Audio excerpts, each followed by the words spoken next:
Kako, a Como Mida Curtain Call, a weekly program of reviews, previews, interviews, and features of and with the great art and artists on Maui and beyond. I'm Paul James Brown.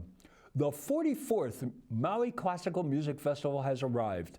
Catherine Collier is co-music director with cellist Amir Eldon, who has stepped in for her late husband, the remarkable viola virtuoso Yitzhak Schotten. This year's lineup of artists is in keeping with the world-class performers we have come to expect from this festival year after year. It kicked off at the Venerable Makawao Union Church on Friday and will continue till next Sunday at the historic Iao Theater. There's also a concert on Friday there as well. And, of course, they are bringing their art to Hana on Wednesday. You can go to their website, www.mauicmf.org, for tickets and information.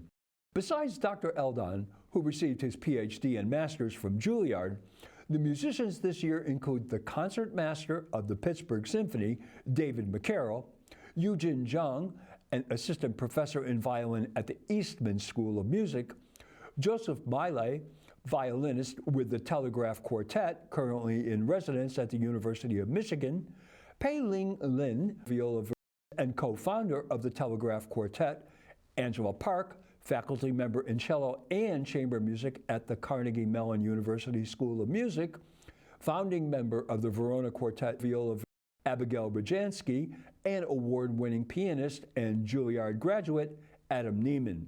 Every night there is a different program and theme, and they mix up the artists, so every performance is unique. On Friday, they open with a quartet of Mr. Miley and Ms. Zhang, Ms. Lin, and Dr. Eldon doing Mozart's Divertimento in D major, Kerkel 136. It was a perfect start to a marvelous musical evening. Mr. Miley stood out with rapid runs played rhapsodically on the violin. Next, there was Maurice Ravel's Sonata for Violin and Cello, featuring Mr. McCarroll and Ms. Park. This was a cavalcade of virtuosity meets genius. The pizzicato and strumming in the second movement was magnetic and orchestral in its effect. They closed this concert with Beethoven's Piano Trio in D major, Opus 70, No. 1, Ghost. Dr. Eldon was joined by Ms. Zhang on violin and Mr. Neiman on piano. Dr. Eldon introduced the work, preparing the audience for what they were about to experience, a very fast opening, contrasted by a sedate second movement, and closed out with Beethoven throwing in everything, including some pretty cute and surprising jokes. All in all, a great opening, bringing much anticipation for the rest of the series at the historic Iao Theater. Mozart, Schoenberg, and Dvorak on Friday, and the festival will conclude on Sunday with Shostakovich, Weiner, an original by Mr. Neiman, and finally Brahms. Get tickets. The programs and other information at www.mauicmf.org. The 38th Seabury Hall Dance Showcase took place last weekend, featuring 23 dances choreographed staged by principals David Ward and Vanessa Cerrito, along with guest choreographers Willie Hinton, a guest artist at Interlochen Summer Arts Camp and on the staff of 3 companies in Raleigh, North Carolina, and Nisha Folks, former Broadway dancer and principal with Alvin Ailey American Dance Theater, as well as a group of departing seniors who collaborated on one number. Mr. Ward has developed an exceptional dance program at Seabury Hall. He has 5 different groups representing the various levels of dancers. The ensemble performed 4 works, including a world premiere of Mr. Hinton's Be Move. They opened with Mr. Ward's world-class piece, Graceful Edge. It began with a pas de deux between Isabel Adolfo and a rocking chair, done to Brahms' Lullaby. Then morphed into a gorgeous trio to Bach's Ave Maria. And then the rest of the ensemble joined in for Amazing Grace and Hosier's Take Me to the Church. This is a world-class piece that any company would be proud to perform. I hope Mr. Ward has the opportunity to set it on Hubbard Street, Philadelphia, Alvin Ailey, or some other great dance company in America at some time in the future. It's that good. The world premiere of Mr. Hinton's piece Be Move began in silence. Then to And She Came Home by Heather and Lattimore, and Colorado by Ao Kai. demonstrated not only the breadth of the ensemble, but also the level of training they have acquired to be able to take on a world premiere by a renowned guest choreographer.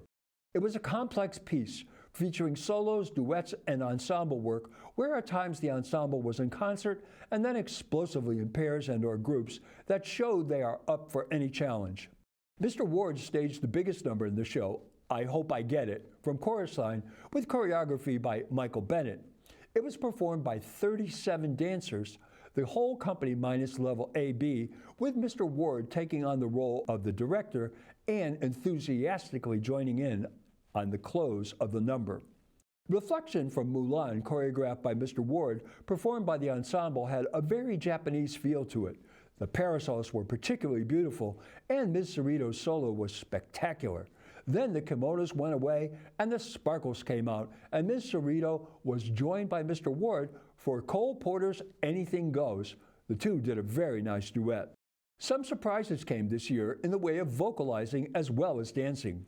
Won't You Charleston With Me, from The Boyfriend by Sandy Wilson and choreographed by Mr. Ward, was totally a 20s duet between Azmina Zanudin and Coaster Vines.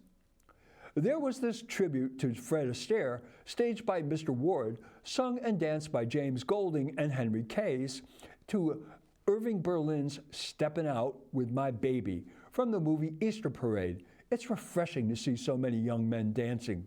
Mr. Ward staged that iconic Andrews Sisters number, Boogie Woogie Bugle Boy, danced and sung by Owen Shirtliff, Phoebe Golding, and Azmina Zainudin. It was a fun number. Ms. Cerrito is a classical ballet choreographer, but her ballet 4/5 interpretation of Prince's Purple Rain was one of the high points of the evening, blending the classical with the modern to bring out the essence of the song's movement. It was a brilliant stroke. Her Ballet 3 group did a terrifically stylish clockwork by Ochre, again mixing modern with classical for a unique performance that was one of the audience's favorites. Of course, there was a classical work, Swanhilda and Friends, an excerpt from Coppelia by Leo Delibes, choreographed by Ms. Cerrito. This was danced by Ballet 4/5 on demi-point with Alea Phillips as the prima ballerina.